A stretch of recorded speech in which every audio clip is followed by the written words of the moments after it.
ஜெய் ஸ்ரீராம், ஜெய் சீதாராம், ஜெய் ஸ்ரீராம், ஜெய் சீதாராம். அயோத்தி ராம ஜென்ம பூமி முதலாம் ஆண்டு தொடங்கி தமிழ்நாட்டிலிருந்து இன்று 62வது நாள். நாம் ஒவ்வொரு சுங்கச்சாவடியாக உங்கள்கிட்ட பதிவு பண்ணுறோன்னு சொல்லியிருந்தேன். அந்த வகையில் இது 31வது சுங்கச்சாவடி. நாம் இப்போ பார்த்திங்கன்னா மத்திய பிரதேசத்தோட கடைசி சுங்கச்சாவடி. ஏன்னா இன்னும் ஒரு 10 கிலோமீட்டர்லேருந்து அதிகபட்சம் 5 கிலோமீட்டரில் அதாவது மத்திய பிரதேசத்தோட இது வந்துடுது, எல்லை வந்துடுது. இதுதான் கடைசி சுங்கச்சாவடி. ரொம்ப ரொம்ப மகிழ்ச்சி. இப்போ என்னென்னா இன்றைக்கி சாயந்தரம் நம்ம கூட பெங்களூர்லேருந்து பாத யாத்திரையாக வந்துக்கிட்டு சாமியை சந்தித்தோம். ரொம்ப ரொம்ப மகிழ்ச்சி.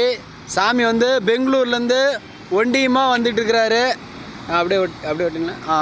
பெங்களூர்லேருந்து சாமி ஒண்டியமாக வந்துட்டுருக்கிறாரு. அவர் ஏற்கனவே ஒரு 4 தடவைலேருந்து 5 தடவை பாத யாத்திரை வந்திருக்கிறாரு. அவருக்கு இப்போ 80 வயசுக்கு மேலே ஆகுது. சாமி லெக்சர், அதாவது வாத்தியாராக இருந்திருக்கிறாரு, இங்கிலீஷ் வாத்தியாராக இருந்துக்கிறாரு.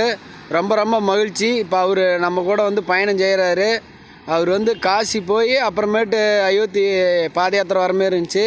இப்போ நாம் அவர் சந்தித்ததுனால அவர் நம்ம கூட அயோத்தி வந்துட்டு அப்புறமேட்டு காசி போகிறோன்னு பதிவு பண்ணார். ரொம்ப ரொம்ப மகிழ்ச்சி. இந்த தகவல் உங்கள்கிட்ட பதிவு வரதில் ரொம்ப ஜெய் ஸ்ரீராம், ஜெய் ஸ்ரீராம், ஜெய் ஸ்ரீராம், ஜெய் ஸ்ரீராம்.